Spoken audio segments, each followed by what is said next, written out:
E a Comissão de Assuntos Sociais do Senado aprovou o projeto de decreto legislativo que susta os efeitos da Portaria 1510 de 2009, aquela que determinou o uso de relógio eletrônico em empresas com mais de 10 empregados. O novo ponto eletrônico, que determina a emissão de receita do funcionário terminar sua jornada de trabalho, deveria ser adotado a partir do dia 1º de janeiro deste ano.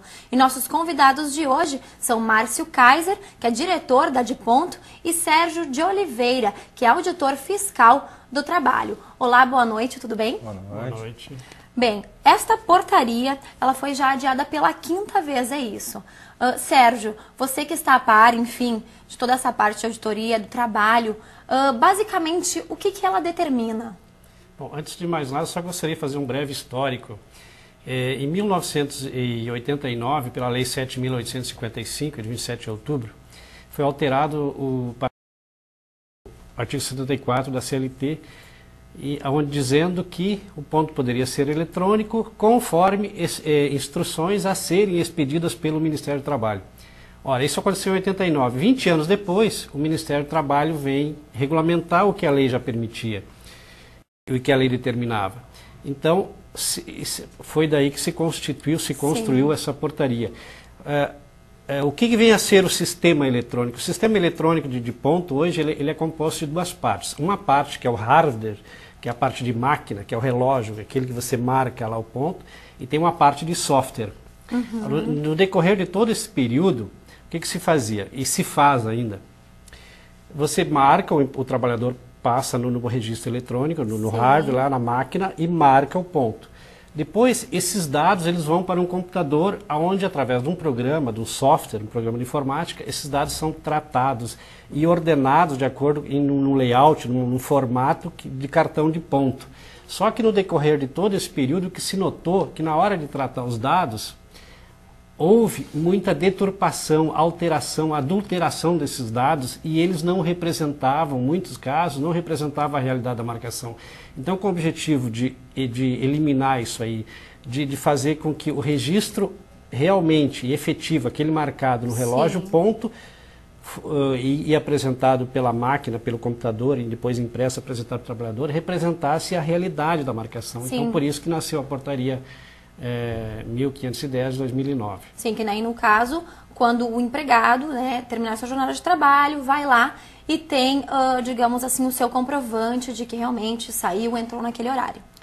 Uma das alternativas para tentar garantir a originalidade, a real marcação, seria o empregado ficar com uma prova da marcação. E isso aí foi baseado num princípio chamado, um princípio até novo no direito do trabalho, chamado bilateralidade da marcação. Ou seja, é feita a marcação, o empregador fica com uma prova nos seus computadores da marcação e o trabalhador fica com outra. Então, seria uma maneira mais difícil de evitar que fossem adulterados os dados originais, né? Sim. Mas, afora isso, a portaria ainda determina que quando você usa e você transmite do relógio eletrônico para o computador os dados, a portaria exige que qualquer alteração que se faça nos dados, na marcação de ponto pelo funcionário do departamento de pessoal, tem que ficar registrado, e fica registrado lá, vai aparecer se dado foi alterado ou não foi, tem que justificar com justificativa, né? Bem, então, isso é o que vai valer a partir de... Na verdade, agora o software... está previsto para abril, é isso? O relógio, esse eletrônico, nessas condições, é a partir de abril. Mas o software, o programa, esse já vale desde 2009. Ou seja, quando você transmite do relógio ponto, você passa para o computador e altera os dados, e você imprime o espelho de ponto, ali vai aparecer que você alterou ou não. A empresa que não apresentar um espelho de ponto com essas alterações, aberta, transparente, ela está cometendo uma infração e é autuada pelo Ministério do Trabalho. Continuar usando o sistema anterior, até abril pelo menos, mas o software desde novembro de 2009. Bem, ela foi, digamos assim, o novo ponto ele foi adiado pela 5ª vez. Eu não sei, Márcio, você, né, diretor da Diponto, que é uma das empresas assim que desenvolvem pontos eletrônicos, bem, esses equipamentos. Qual é a principal dificuldade que você vê que é encontrado, enfim, nessa nova portaria? Ele apresentou bem, é uma realidade. Os sistemas eletrônicos foram desenvolvidos para gerenciamento das empresas e não para apresentação. Visando a segurança do empregado. Não foi desenvolvido para apresentar ao empregado, e sim para controle interno das empresas. Sempre faltou legislação para isso. Sim. Então, ter uma legislação é importante. O que de repente houve na portaria, não houve um cuidado técnico da parte de equipamento, e sim da parte de controle para os empregados. Até mesmo a rapidez com que se exigiu em um ano fazer tudo isso, era impossível abastecer o mercado. Essa foi uma das justificativas da primeira prorrogação. Sim. A cada prorrogação começa a se perder credibilidade se essa portaria entra, como que ela entra, se vai ter mudança, se vai ser cancelada. Então começa a ficar complicado, desde estoque, de comunicação, de contratação de pessoal. Quer dizer, vai aumentar ou vai diminuir o fluxo em abril? Talvez em abril aumente, então vão precisar de mais pessoas. Talvez prorroguem de novo, então se demite, o que se faz? Então, nós temos desde então uma insegurança de curto prazo, sempre o que vai acontecer. Sim, era exatamente o que eu iria te perguntar, né? Por exemplo, esta portaria, ela define, enfim, que sim, isso ocorra, mas existe um grande problema, digamos assim, na hora dos empregadores, dos fabricantes, devido à homologação também, que inclusive nós estávamos conversando antes aqui fora do estúdio, né? A parte de homologação hoje, como não foi definido bem claramente, o Ministério do Trabalho começa a fazer novas exigências dos homologadores conforme eles vão homologando. Então, hoje, nenhum fabricante sabe o que vai se exigir daqui a 6 meses, o que o homologador vai exigir daqui a 1 ano. Então, um fabricante que resolva fazer um novo modelo, ele não sabe o que ele deve fazer se ele for homologar daqui a 1 ano. E a partir do momento que ele desenvolver o equipamento, quanto mais tempo ele levar para testar esse equipamento, maior a chance de novas regras dos homologadores não permitir essa homologação. Então acaba tendo muita pressa na hora de fazer as coisas, o que não é bom, né?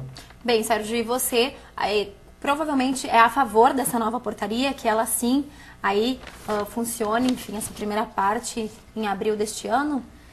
Olha, em primeiro lugar, essa portaria, ela foi gestada no meio da fiscalização do trabalho, pela fiscalização do trabalho. A Justiça do Trabalho também teve uma contribuição muito grande nisso aí. E nós realmente, a gente é a favor. Temos um ponto que é um ponto nevrálgico e que toda a imprensa vem batendo contra, que é a emissão do recibo, né?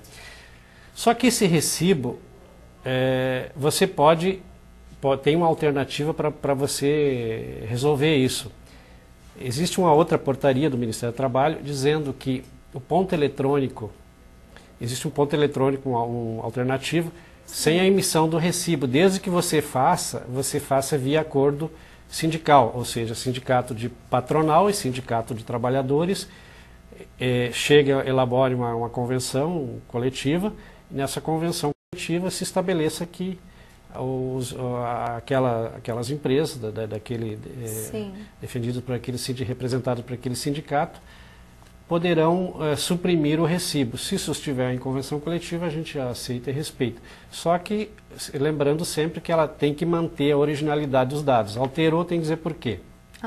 Sim, claro. Porque houve muita fraude ao longo desses 20 anos do ponto eletrônico, né? Sim, foi por isso que surgiu a Justiça do Trabalho tem constatado isso aí, muita fraude. E nós também constatamos, antes de fazer a portaria, se fez uma pesquisa em todos, eram 29, parece, fornecedores de relógio eletrônico, para verificar qual deles não permitia a alteração ou até a adulteração dos dados.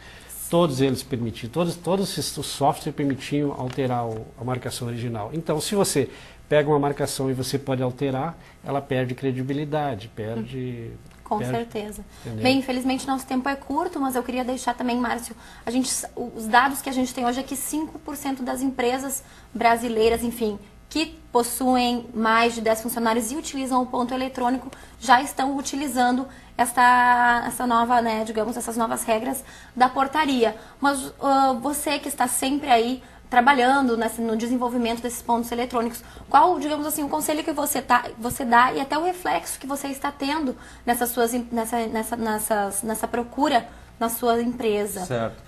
Uma opção bem interessante para, principalmente, empresas menores, é a utilização do sistema convencional que imprime em cartão de cartolina. Sim. Pode parecer retrógrado. E está vigente, né? Mas valendo. enquanto não há uma válido. certeza dessa portaria... Exato. Existe dúvida? Vai, não vai? Altera, não altera? O que fazer? Sim, uma importante que eu diga é que essa nova portaria, ela não elimina o cartão de Mantém. Não, né? Essa parte cartolina. mecânica, inclusive cartolina, tudo o manual, ok, só tudo continua. eletrônico. E a razão disso é que ele imprime mecanicamente, o empregado vê na hora de registrar Assina. e E o não tem empregador como também. alterar. Não tem como alterar. Fica claro para ambos os lados a bilateralidade. Só claro, ele não vai exportar para o computador. Então, para empresas maiores, às vezes é mais negócio adquirir um sistema eletrônico, mesmo que mude, adquirir outro depois. Empresas maiores, adote o sistema E mecânico. até mesmo pelo valor, né? Que provavelmente esse sistema Sim, mecânico para ser implantado é menor. O eletrônico, a vantagem do eletrônico é que quando tem muitos empregados, o sistema de ponto já está interligado com a folha de pagamento. Aí faz tudo. Sim. Não existe é intervenção verdade. humana, já sai toda a folha pronta, Olha. tudo pronto. Entendeu? Então essa que era a vantagem do ponto eletrônico para Bem, as empresas. Então, enquanto não haja, digamos assim, um acordo ou, né, que não inicie esta portaria, o ideal seria mesmo essa Até parte o de sistema mecânico também tem a opção, empresas que locam equipamento. Pode locar daqui a 6 meses, 1 ano, pode migrar para outro ou não, né? Tem mais essa alternativa. Bem, então vamos esperar até abril para ver o que vai acontecer, não é mesmo? Tudo bem. Sérgio, obrigado por sua participação. Obrigado. Márcio também, uma boa noite para vocês. Boa noite.